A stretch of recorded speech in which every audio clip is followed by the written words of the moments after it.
নমস্কার বন্ধুরা, সবাই কেমন আছেন? আশা করছি সবাই খুব ভালো আছেন। আমার চ্যানেলে সবাই স্বাগত। আবার আমি চলে এসেছি নতুন একটি রেসিপি নিয়ে। আজকে আমি বানাবো কাঁঠাল এঁচড়। সেই জন্য এখানে একটা এঁচড় নিয়ে নিয়েছি, হাফটা এঁচড়। এটা আমি কেটে নেব। আর এর সাথে আমি একটু বড় সাইজের একটা আলু, দুটোকে একসাথে ভালোভাবে কেটে ধুয়ে পরিষ্কার করে ফিরে আসছি। আপনারা আমার সঙ্গে থাকুন, দেখতে থাকুন। এখানে আমি একটা বাটি জল দিয়ে দিয়েছি। এতে আমি এঁচড়টাকে কেটে রাখবো। আর এখানে আমি হাতে কিছুটা তেল নিয়ে নিয়েছি, কেননা হাতে না তেল লাগালে এঁচড়ের আঠা গোটা হাতে ভর্তি হয়ে যাবে। তো হাতেও আমি কিছুটা তেল লাগিয়ে নিয়েছি। এবার আমি এঁচড়টাকে কেটে নেব।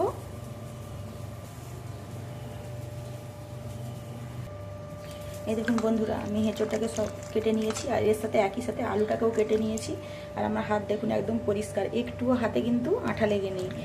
একটু বেশি করে সরষের তেল হাতে লাগিয়ে এঁচড় কাটলে হাতে একটু আঠা লেগে থাকবে না। আর এরকম পাত্রের গায়ে প্রথমে তেল দিয়ে তারপরে জল দিয়ে এঁচড়টাকে যদি কেটে রাখি, তাতে এর গায়েও আঠা লেগে যাবে না। তো চলুন এবারে এটাকে ভালো করে ধুয়ে নিয়ে ফিরে আসছি। সমস্ত এঁচড়টাকে আমি ভালো করে ধুয়ে পরিষ্কার করে নিয়েছি। এখন গ্যাসে একটা প্রেসার কুকার বসিয়ে দিয়েছি। এর মধ্যে দিয়ে দেবো আমি কিছুটা পরিমাণ সরষের তেল। এরপরে দিয়ে দেবো জল।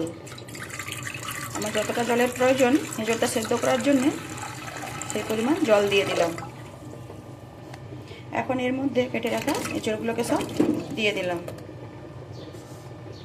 দিয়ে দিচ্ছি হলুদ গুঁড়ো হাফ চামচ, আর দিয়ে দিচ্ছি 1 চামচ লবণ। দিয়ে এটাকে আমি এখন 2টো সিটি দিয়ে ভাপিয়ে নেব। মশলাটা আমি দেওয়ার জন্য এখানে নিয়েছি পেঁয়াজ, 2টো মিডিয়াম সাইজের টমেটো কুচি করে নিয়েছি, 2 চামচ রসুন বাটা, 1 চামচ জিরা বাটা, 1 চামচ আদা বাটা, আর লঙ্কা গুঁড়ো, ধনে গুঁড়ো, হলুদ গুঁড়ো। সমস্ত এঁচড়টা থেকে আমি জল ঝেড়ে নিয়েছি। এই দেখুন এঁচড়টা সেদ্ধ হয়ে গিয়েছে, কিন্তু একদম গলে যায়নি। এভাবে করে সেদ্ধ করে নিতে হবে। গ্যাসে একটা কড়াই বসিয়ে দিয়েছি। দিয়ে দিচ্ছি সরষের তেল। ফোড়নে দিয়ে দিচ্ছি 2টো তেজপাতা, একটা শুকনো লঙ্কা, আর 5 ফোড়ন। এরই সাথে আমি দিয়ে দিচ্ছি অল্প একটু চিনি, আর দিচ্ছি হাফ চামচ গোটা জিরে ফোড়নে। ফোড়নটাকে ভালো করে প্রথমে ভাজা করে নেব। এখানে আমার ফোড়নটা ভাজা হয়ে গেছে। কেটে রাখা পেঁয়াজগুলো দিয়ে দিলাম। দিয়ে পেঁয়াজগুলোকে একটু ভাজা ভাজা করে নেব, লালচে করে ভাজা করে নেব। পেঁয়াজটা আমার এখানে লালচে করে ভাজা হয়ে গেছে। এর মধ্যে এখন বেটে রাখা রসুনটা দিয়ে দিলাম। দিয়ে পেঁয়াজ আর রসুন আবারও একসাথে ভেজে নেব।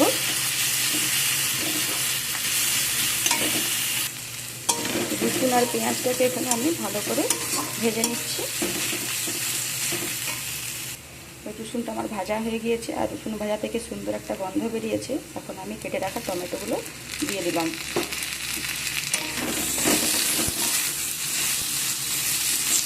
দিয়ে টমেটো আর পেঁয়াজ রসুন সব একসাথে আবার আমি নেড়ে নেব। টমেটো যাতে নরম হয়ে যায় সেই জন্য দিয়ে দিচ্ছি অল্প একটু লবণ। এতে করে টমেটোটা তাড়াতাড়ি নরম হয়ে যাবে।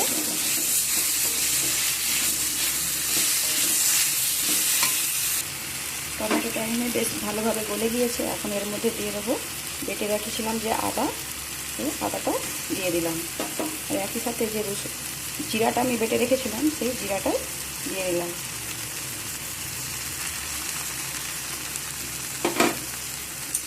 দিয়ে সব কিছুর সাথে ভালো করে আবারও কষিয়ে নেব।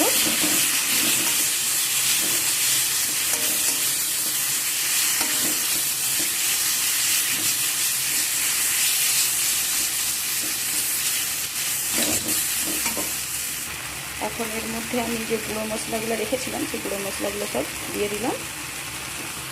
দিয়ে সব কিছুকে আবার ভালো করে কষিয়ে নেব।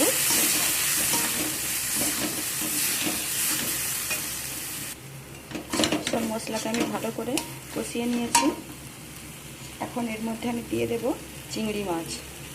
চিংড়ি মাছটাকে আমি আগে থেকে বেছে ধুয়ে নুন হলুদ মাখিয়ে রেখেছিলাম, সেটা দিয়ে দিলাম। দিয়ে একসাথে মশলার সাথে চিংড়ি মাছটা ভালো করে কষিয়ে নেব। এখন এর মধ্যে আমি একটু অল্প জল দেব, জল দিয়ে সবকে একসাথে ভালো করে আবারও কষিয়ে নেব। এখানে চিংড়ি মশলা একসাথে ভালো করে কষানো হয়ে গিয়েছে। এখন এর মধ্যে আমি সেদ্ধ করে রাখা আলু আর এঁচোড়টা দিয়ে দেব। দিয়ে সব কিছুকে একসাথে কষিয়ে নেব। আর 2 মিনিট আমি এইভাবে সব কিছুকে কষিয়ে নেব, যাতে মশলা আর এঁচোড় একসাথে খুব ভালো করে মিশে যায়। এখানে সব কিছুকে আমি ভালো করে কষিয়ে নিয়েছি। এখন এর মধ্যে আমি দিয়ে দেবো জল। জলটা অবশ্যই গরম জল দিচ্ছি আমি। আপনারা যে যেরকম গ্রেভি রাখতে চান সেই অনুপাতে জল দেবেন। তো আমি এখানে আমার পরিমাণ মতো জল দিয়ে দিয়েছি। দিয়ে এটাকে আমি এখনও 2-3 মিনিট ফুটিয়ে নেব। এখন আমি দিয়ে দিচ্ছি ঝোলের পরিমাণে লবণ। তো আমার এঁচোড় চিংড়ি এখানে একদম রেডি। এটাকে আমি এখন নামিয়ে নেব। এই সময় আপনারা যদি গরম মশলা খেতে পছন্দ করেন তাহলে গরম মশলা দিতে পারেন, আবার ঘিও দিতে পারেন, কিন্তু আমি আজকে কিছুই দেব না। এটাকে আমি এখন নামিয়ে নিচ্ছি। আমি তরকারিটাকে নামিয়ে নিয়েছি। তো বন্ধুরা, আজকের আমার এই এঁচোড় চিংড়ির রেসিপি আপনাদের কেমন লাগলো অবশ্যই কমেন্ট করে জানাবেন। আর ভালো লাগলে লাইক শেয়ার কমেন্ট করবেন, সাবস্ক্রাইব করে পাশে থাকবেন। সবাই ভালো থাকবেন, সবাই সুস্থ থাকবেন। আবারও আপনাদের সাথে দেখা হবে অন্য কোনো দিন নতুন কোনো রেসিপি নিয়ে। আজকের মতো টাটা।